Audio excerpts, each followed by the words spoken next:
Hi, this is Andy. And hi, this is Sunny, and you are listening to the Business Over Chai podcast.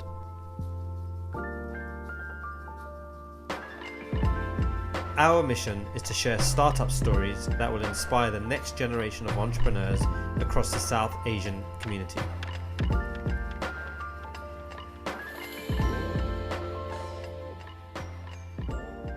Sharmeen Lekar is the owner of Level Up Legal, a law firm based in New York City.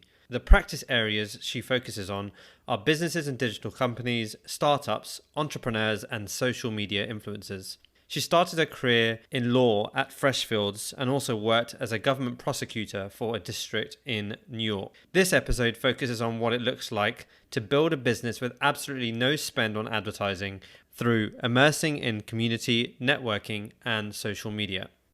A great place for us to start would be to talk a little bit about your background, education, where you grew up, and how you got into law in the first place. Sure. So my name is Sharmeen, and I am the managing attorney of Level Up Legal.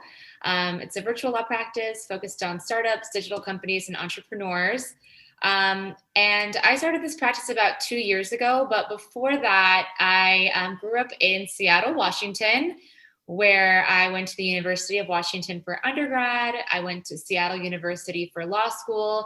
And then during my last year of law school, I really wanted to move to New York. I really wanted to change. I wanted to be in a big city where I felt like there were a lot more opportunities. So my last year of law school, I decided to move to New York. I worked for the U.S. Attorney's Office and the Attorney General's Office, so doing a lot of government work, then moving into the financial sector, and then working for a private law firm, Freshfields, before starting my own practice. So I decided to go to law school. Honestly, it was kind of a whim. I was graduating from undergrad. I didn't really know what I wanted to do. And then I decided that rather than getting a job and potentially having to move home, I would go to law school so that I could continue my education for one thing, hopefully have, a good situation where I had more security in my business. I could be professional, and it ended up being the right decision for me. So I feel really lucky about that. But definitely it wasn't something I had planned from the beginning. So doing law wasn't exactly what you wanted to do at first? Was there some other aspirations that you had? What's interesting? I really wanted to work with creatives. That was something that I really liked. I knew I wanted to run my own business. I've always had that entrepreneurial spirit. And when I was in law school and when I was working for a law firm, I felt like, gosh, what did I do? I am a lawyer now, but how am I going to be able to combine my passion for working with creatives and entrepreneurs with my law degree? I really didn't think that I would ever, have that opportunity, or those jobs that people, entertainment firms or other law firms were really difficult to get.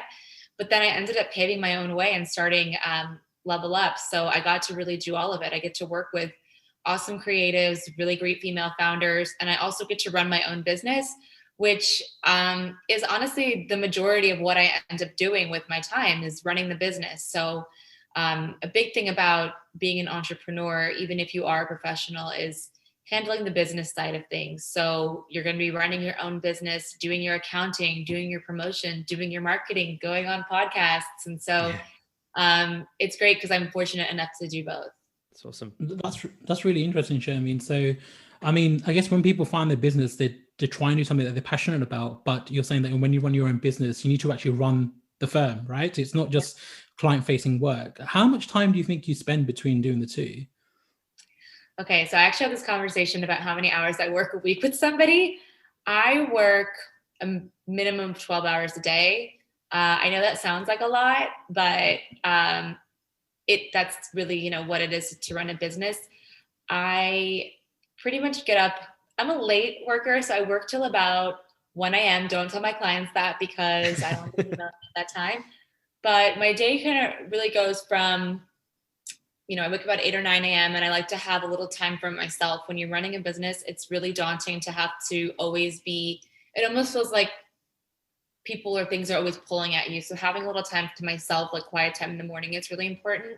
Yeah. I start around, like 9:30, 10, and I take calls and do work and answer emails up until about 6 or 7. And then I work out, maybe make dinner, etc. And then about 9 or 9:30, I get back on my computer, and then I end up doing a lot of the client work, the contract work. So it's a balance between answering people, delivering work. And then I do spend some time also, I'm really trying to scale and do more promotional stuff. So getting on TikTok, getting on Instagram, doing Clubhouse. There's so much out there now. So business development, I would want to say, is about, honestly, 75% of the work. So getting clients, retaining them, getting them to trust you, getting them to learn about your business, and then eventually retaining them is a large part. Every part of a business, the most important thing is sales. So whether you're a lawyer, an artist, anything, you're selling yourself and you're selling your services or your product. So that's really the majority of how you're able to be successful. And before going into Level Up Legal, just kind of to touch on your upbringing and maybe like some insights into how you were raised, the type of family and that kind of background. Would love to kind of hear that. Yeah, so I'm obviously American. My parents were born in India, moved to Pakistan, and interestingly enough, my parents moved here when they were around 17, 18. So they're pretty modern in that sense. So I didn't really have that typical brown upbringing. My parents are really entrepreneurial. They watch a lot of Shark Tank. They get it. So when I decided to quit my law firm job and start my own practice, they were really encouraging. And I feel really fortunate about that. So I think that, a lot of people who are trying to start their own business kind of feel some pressure or struggles in doing that. But I was fortunate enough to have the support of my parents, and they really believe in, running my own business. The fortunate thing about having a law degree is that they knew worst case scenario, I could just go back and get a job. It wasn't like I was giving up so much to try to start my own business. But now that I have, it would be really difficult for me to go back, I think, unless, I don't know, other circumstances. I think with, families, they really want people to have, the best security possible. I think that's always a huge thing with South Asian families. Yeah. But all of us are trying to kind of break that mold and do what we are passionate about, which is important as well. That's great. Fantastic. So can you tell us a little bit about while you were working, what kind of happened? I mean, you've always mentioned that you're being entrepreneurial, you've had the support from your family. Was it difficult to actually pull the trigger though? I mean, it's great to have these aspirations, and a lot of people do, and perhaps are a bit scared to actually go out and do the, pull the trigger. How was it for you in terms of actually saying one day, hi, I'm going to hand in my notice and I'm going to start my own company? How much courage did it take, and what support did you have to go out and do it? So that's a really good question. I always say I'm a great employer. I'm a horrible employee. And I knew that because I think that everybody has a destiny and you're pulled into different directions. So when I was working for somebody, I knew that I never was going to be the person with the best grades or, the top of the class, always, climbing the ladder. But I knew that if I built my resume up enough, that I could potentially write my own ticket. So I always made sure to get really good, strong names on my resume. So once I was working for a large firm, I realized that, okay, so I had done all the things that I needed to do to get to where I wanted to be, and I really wasn't happy. I couldn't really play the office politics. I couldn't really make myself care about something that it wasn't just in my nature to. I really wanted to run my own business. And so what I did was, at the time, I had some friends that had startups, and they had asked me for legal advice, but I couldn't really advise them because of a conflict of interest. So I had a little bit of an idea that maybe I could start my own practice. I had built a website, and then it really just came down to the fact that one day I was like, I just need to try this. I just need to go for it. I didn't like where I was working. I didn't feel, passionate about what I was doing. And I was thinking about leaving anyway. So I'm like, okay, let's just try this out for, 6 months, see where it goes. And then if it doesn't, then I would get a job. So I put out a website. I started marketing on Instagram. And from then it's just been, increasing the amount of businesses that I receive. I get referrals all the time. I've now been able to hire. So it really just went from there. I always think about it now that it was kind of brave for me to do that, to just put myself out there. And they always say the more that you put yourself out there, the more difficult it is to do so after a period of time. So I don't know if I would do that now per se, but then again, I am doing like TikToks and Clubhouse, so it's a process. But it does just take pulling the trigger and just doing it, just taking the first step, and then having a bit of a plan as to what your strategy of success will be, and then also having an exit strategy if that doesn't really work out. Yeah, I mean, you didn't work at just any law firm. I mean, you worked for Freshfields, and that's like a great brand behind you. So just to kind of like from there to say, actually, I'm going to start my own thing up is a huge risk. But then, like you just said, like I can always fall back on my career if I needed to in the future, which is, yeah, to some degree, yeah, very understandable why you made that decision, and always something you can fall back on just in case. Yeah, it was more of a calculated risk. But at the end of the day, whenever an entrepreneur, I always believe that you can create as many roadblocks as you need to about why you're not starting. And the majority of it usually is financial. Obviously, like people have obligations, bills, all of that. But I'm a big believer in the energy of money. At the end of the day, it is just paper, right? And it's the power that we give it. So if you are able to generate income, or you have a bit of a foresight into obtaining funding for your business, or you are able to save up, then at the end of the day, it's really, if it's meant to be in your pathway, you will generate revenue and you will make money off of doing something if you put that type of energy into it. And then there's always things you can do, side hustles that you could do to make money while you're still trying to pursue your passion. So there's so many things you can do, especially now in the environment we're in. Everything is online, e-commerce, work from home. You can do it. And you really have eliminated a lot of travel time and a lot of restrictions on location, which has been great. Fantastic. Great. So on Level Up Legal, can you talk a little bit about the clients you're working with, the types of law you're involved in, and perhaps the problems you're solving? Yeah, so primarily I work with different types of technology startups, beauty brands, designers, entrepreneurs, a lot of female founders. So I really work with anybody who needs assistance with business law, contracts, trademarks. And I often act as outsourced legal counsel. So really like someone people can call to help with their business. If they have a lot of questions, how do we split equity between our founders? How do I trademark this? How do I create a service contract?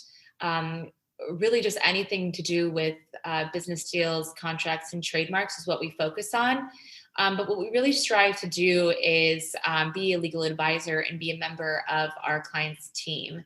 What we do is we offer flat fees for our services, and then we never charge for consultations, conversations, emails, etc. When somebody's hiring a lawyer, the thing that they ask themselves the most is, what is this going to cost me? I mean, that's what everyone always thinks, like, oh my gosh, I'm going to be hit with this huge bill. Attorneys are so expensive, which can be true. But what we want to do is just make sure that businesses feel protected and that they're able to get legal advice when they maybe feel like they can't afford it. So everyone deserves to be protected. Everyone deserves to have the proper structure for their business. And so that's what we really strive to do. And it's been, having that model has been great. And so we are able to work with clients that maybe wouldn't have been able to, hire other attorneys. So we get a lot of that pool of new founders. Now for startups that we're working with that we helped with their investment round to raise money, it's great because, once they receive their first round and maybe they want to hire like a larger outside counsel to help raise when they're going for their Series A, I'm still now their point of contact. So Mhm. I'm able to grow with a lot of clients, which is awesome. And it feels good to be, someone they can trust. That's cool. How many employees do you have? So I have 2 associates right now. So I have an internship program. So when I started 2 years ago, it was really just me, and that was really stressful. So I brought on a paid intern at that time, and because I was still really figuring out the way that I was working, it was great to have her be a part of the business from the beginning. So she was with me for about a year and a half, and then she went to go take the bar exam. And then at that time, about 6 months before, I hired another student attorney. So these are law students. So after the first intern, now she is the junior associate. The second one is graduating, and I'm going to hire her on full time. And then I have another student attorney. So it's great to be able to work with people and then teach them how the business runs, and then from there they join the team. Now, because we're a small business, I have what you call, it sounds really hardcore, but it's called the eat what you kill model. So I give them a base salary, and then they have a percentage of whatever they bring in. And then there's tiers of amounts of what they bring in, and they get bonuses on that. So it's a little bit of an incentive to do what we were talking about, the business development piece, which is so huge. And hopefully that way I can scale even further. And then that way they can have their own clients and feel like they're having, running their own business as well. I also give them a lot of leeway to, do what they can, get involved in different clubs, so that they have something that they're passionate about and excited about as well. We're just going to take a quick break.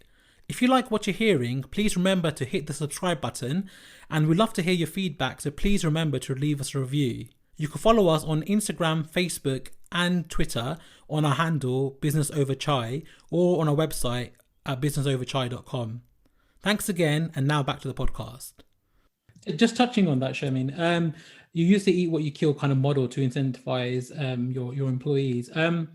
Do you think it's important for founders to try and maximize their revenue through, getting the leverage from their employees, or do you think they sometimes can act as a distraction?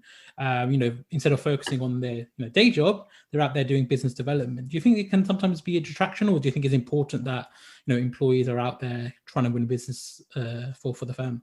So good question. I think it's really important because you want to have people who are incentivized to work. And if your business relies on bringing in clients, it is, a really important piece. And it also, so for example, if you're paying someone $100,000, a base at plus what they bring in, if they bring in $50,000 of work, you're really only paying them $50,000. So it really cuts into that salary, and they get to earn a lot more. Also, it makes them work a little harder because they know that if they're not bringing in that amount of money, they may not get their bonus, and they may not, end up earning as much. So I think it's important, especially when you're a growing business potentially, especially because I know a lot of startups and businesses that try to pay their employees in equity, or they can't pay as much. And that's just the reality of new businesses. So I think it's a great way for them to actually earn what they're worth, and get, the salaries they need, because New York is an expensive place. You have to be able to live here and pay your overpriced rents and all of that. So yeah, I think it's important. And I think I always paid my interns from the beginning. I do believe that if you're paying someone, not only do they feel more of a sense of obligation to you, they actually just deliver more work for you. And I think it just creates a better environment. That's really insightful, Sharmeen. So you've clearly, a couple of years in, you've got a couple of people into the business that are working for you now. That's amazing to see in such a short time that you've, really started scaling up the business with people on the ground now helping you build out the practice. One of the things that we talked about in our prior conversations was how you haven't really spent anything on ads, right? You haven't spent any money on Facebook ads or any form of marketing really, and a lot of this has been organic through perhaps your network, through communities, and you've really kind of harnessed this organic client portfolio and built upon that. Could you talk about how you've done that? And I think this will be really helpful for perhaps an entrepreneur or entrepreneurs that might be listening to think about how can I not have to spend so much money on ads or on campaigns of some sort. And some tips and things that you worked well for you that they could perhaps learn. I do think that if you're like a product or anything like that, then you do need to, spend on advertising. But if you're a service-based business, I think that social media is such a big tool. So a lot of people find social media to be something that is intimidating, or they feel like it, drains, or it could be something negative. I think it is one of the most positive things out there, because 10, 15 years ago, how were you ever going to get your name out there and get your platform and start your own business? It would have been extremely costly from the onset. So I definitely put myself out there by using those tools. So when I first started, it was pre-pandemic, and I first joined as many female founder groups as possible.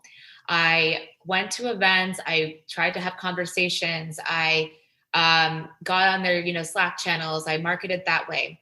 Simultaneously, I posted on Instagram at the time quite a bit, just posting with the clients I was working with, information, etc., using the hashtags, using everything I could to build that. Now, even if it wasn't getting clients per se, when people looked me up, they would look at the Instagram, they would look at the website, they would look at those tools to see what I was doing.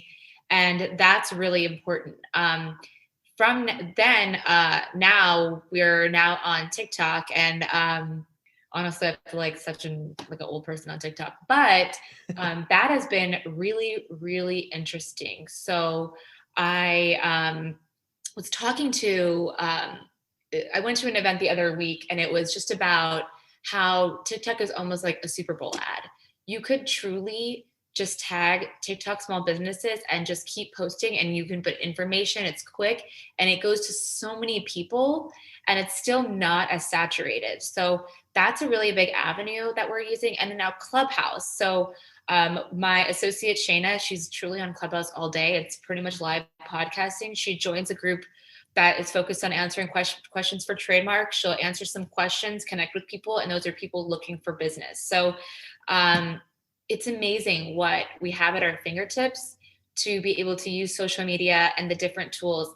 Sometimes I wake up and I'm like, is there another thing that I need to be on? This is so much. And balancing doing everything to build the business, answering clients and actually delivering work can be, and having a life can be a lot, but calendaring yourself and just being grateful for all those avenues that you can exercise is really important. I try to just put in time to do those things. And you can't outsource it as well. But then if you're trying to be low cost, I would say get on those apps, use your free tools, put it in your calendar, and then just do it. It doesn't have to be like super professional or anything, because that's just not the world we live in anymore. It could be really authentic.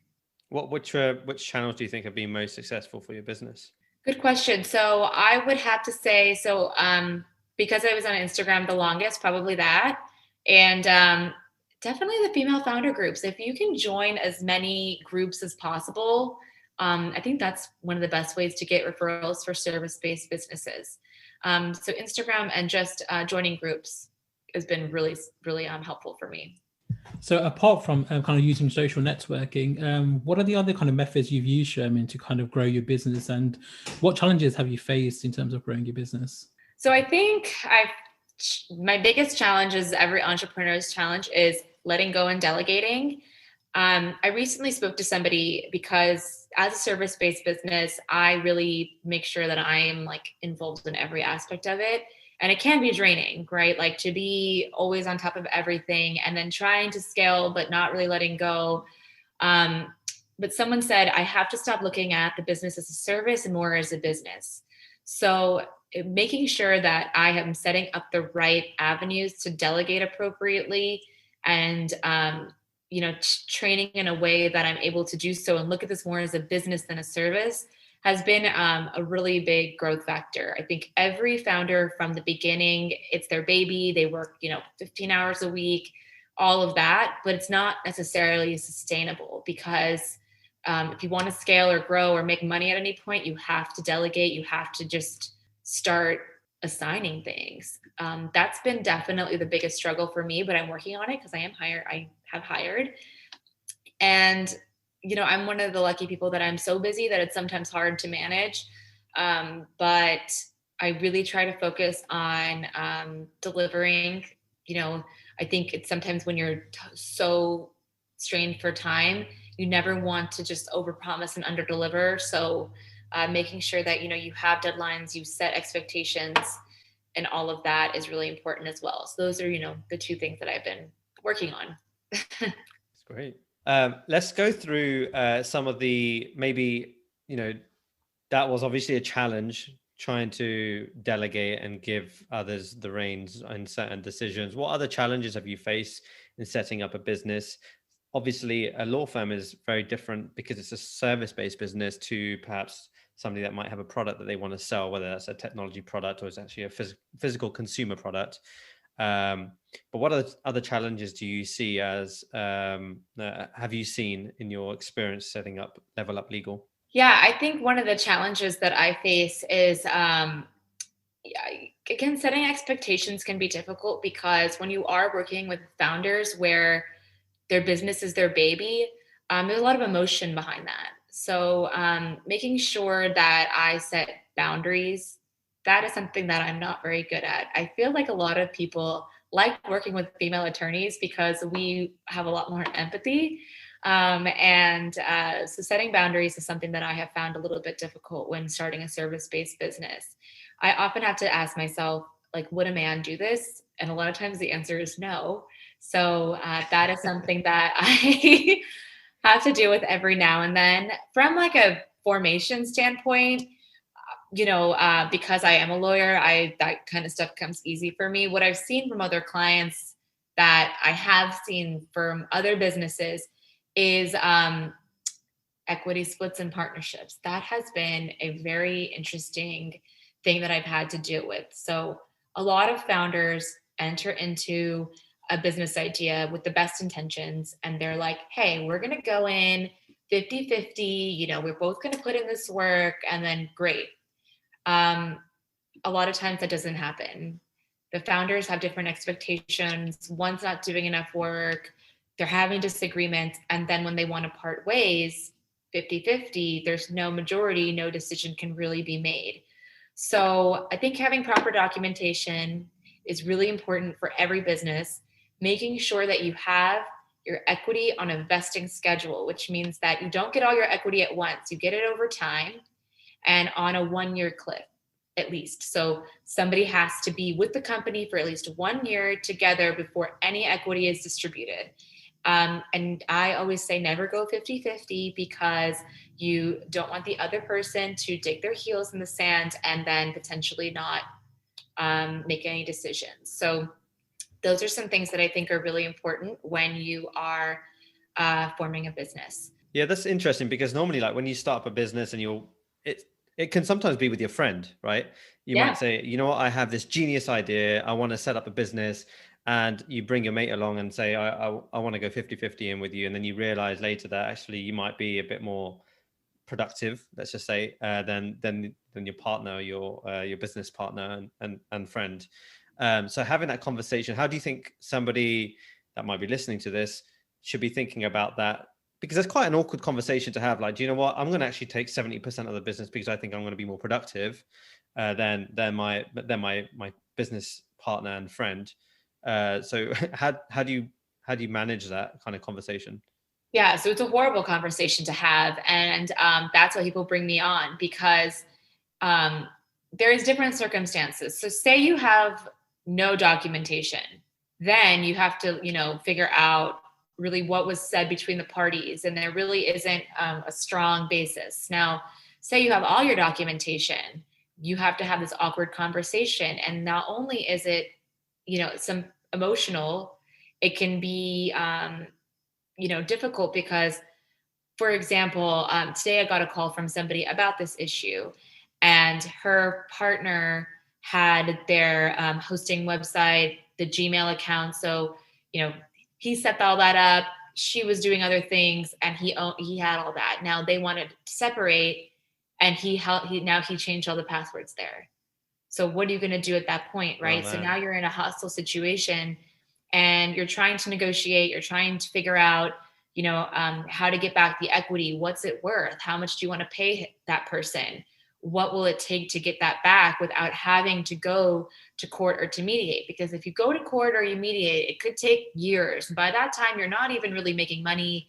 What's the point? Yeah. It's just messy. So for these new businesses, if anybody is having that type of issue, I would say, if you have your documentation in place, amazing. Before you have that conversation, make sure you have the access that you need, and that there isn't you want to foresight anything that could happen, whether it's that person holding something hostage, taking away access, all of that. Like, you want to make sure you're ahead of that.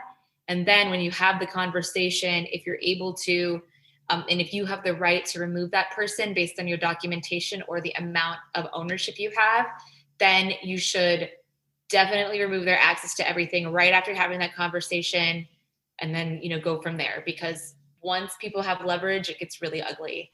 So yeah, I mean, it's a lot of strategy. That's really like a lot of the negative side of it. But if you look at the other side of it, I'm helping someone basically protect their business at that point. Got it. That's great, Charmaine. Thanks for sharing those challenges you faced. Just adding to that, has being a person of color added to those challenges at all, or perhaps presenting new challenges? So it's an interesting thing. I'm fortunate enough to live in New York City, so people are pretty progressive here. I've actually found that being a person of color in law has been really beneficial for me. I know that there's a lot of people who have had completely different stories or different experiences for that. But for me, especially when I'm working with founders, investors really like diversity. And so it's really, a benefit to them to have a female minority attorney on their board or as their advisor from an optics perspective. For me, that's been a great opportunity, especially because a lot of female founders want to work with female attorneys. I mentioned before, I feel like a lot of attorneys that are women have better empathy. So people like to work with female attorneys. And then also it opens up platforms to speak to different individuals like you guys, or, join these different groups that are more minority based. So I actually find it as a benefit. I feel really fortunate. It expands your client base. You know a lot more people. You have better groups or more groups to be a part of. From an optics perspective, people want to work with minorities now, but that's really just because, I live in a major city.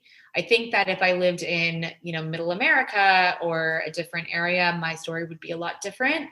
And interestingly enough, so I'm 31 and I've worked for only women in all my practices. I've only worked for women. And I think that if I was 10 years older, it would be a completely different story as well, because it was a more male dominated environment. Now, the law firm I worked at, there were only a very few female partners, but I think that's more of a discussion about, women having to make certain choices in their lives. But, and that's been even more relevant during the pandemic, because women are not only teachers, caretakers, owners of businesses, taking care of their children, all of these things, which is why in the US, there has been such an increase in women leaving the workforce. Great, thank you. Thanks for sharing. It'd be great to get your perspective on what trends you think will play out in the future, Charmaine, and how they will affect your business and also law as a field in general. Yeah, so I have been seeing virtual attorneys pop up everywhere, and I think that's just because of the environment we're in. So I'm a big believer in there being enough room for everybody at the table. So I love connecting with these other attorneys. We share ideas. And so I think that's great. The whole concept of virtual attorney, before you would have to go to an office and schedule an appointment, and that's just a time suck. Why do that? So I'm able to, work with a lot more clients that way. With other attorneys, if there's a conflict of interest, it's great because we can refer business.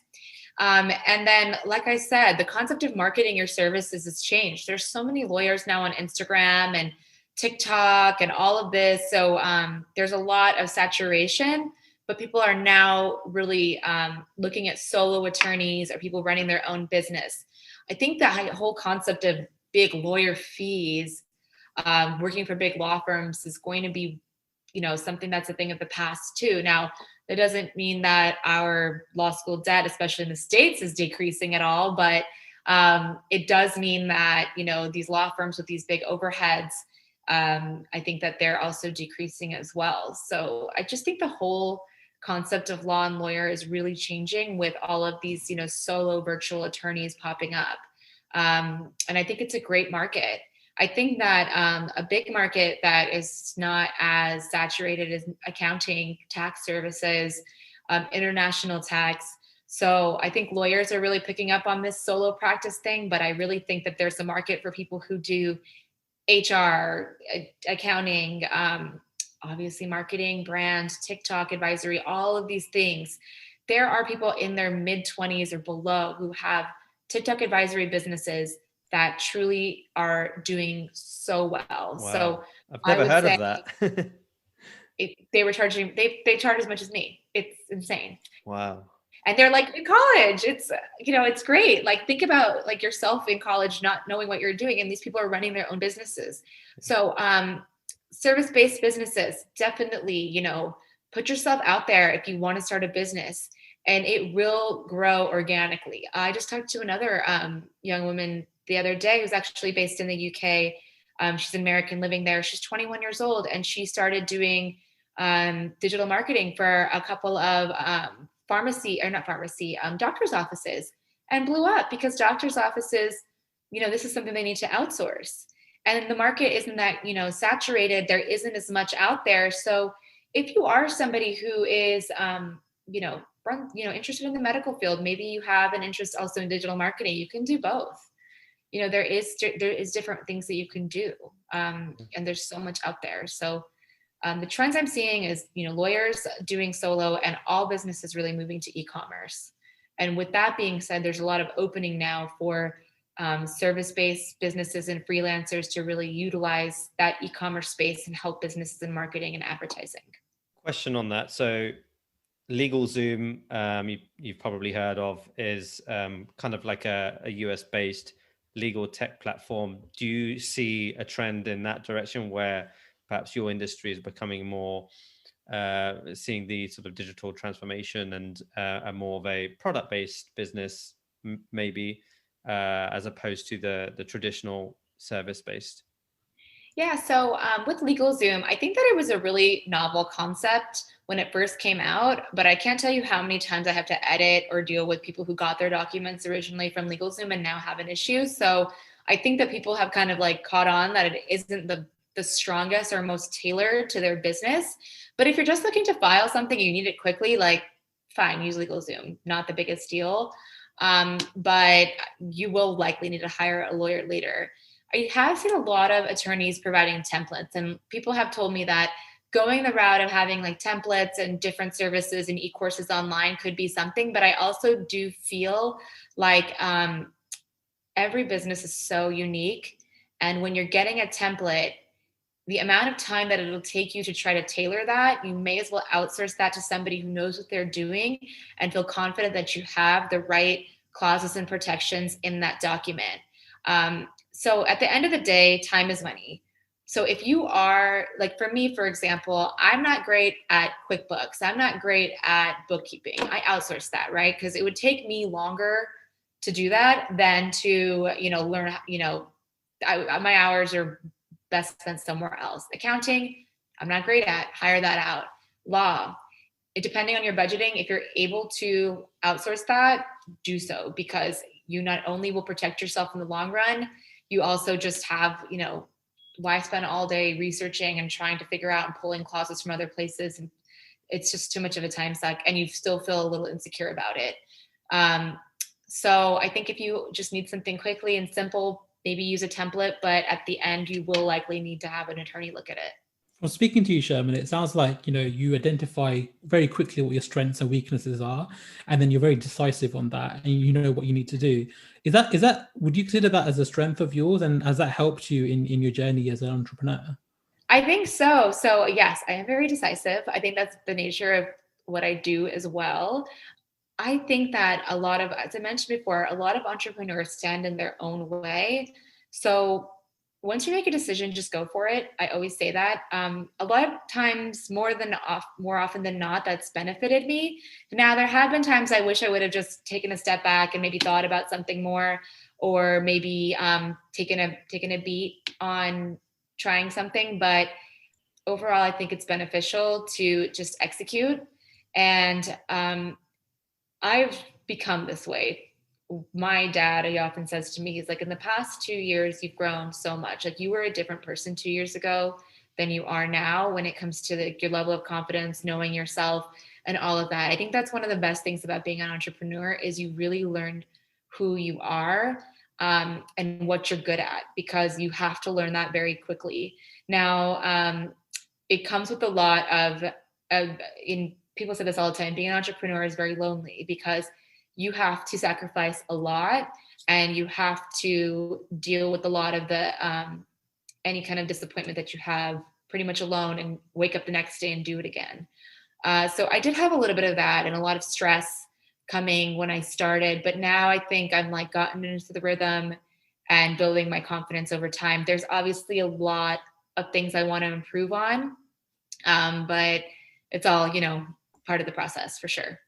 Maybe it's also because the New Yorker in you that's formed as well, and the straight cutthroat sort of personalities. Yeah, I mean, I've been here now for almost 10 years, so I think you become that way. I remember my first female, I work at this workspace called the Luminary.